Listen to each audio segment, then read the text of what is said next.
New Delhi, India. Wimbi la maandamano makubwa limezuka katika maeneo mbalimbali nchini India kufuatia taarifa za kushtusha za kuuawa kwa kiongozi mkuu wa Iran, Ayatollah Ali Khamenei.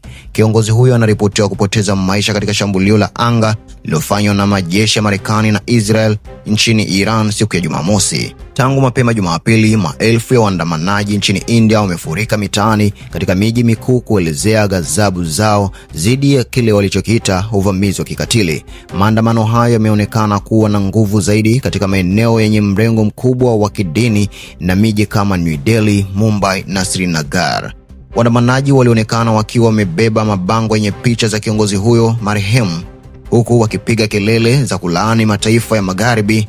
Shughuli za kiuchumi na usafiri zilitatizika katika baadhi ya mitaa, huku hali ya taharuki ikitanda mpaka saa za usiku. Katikati ya umati huo, kauli mbiu za kifo kwa Israel na kifo kwa Marekani zilitawala, huku waandamanaji wakichoma moto bendera za mataifa hayo mawili.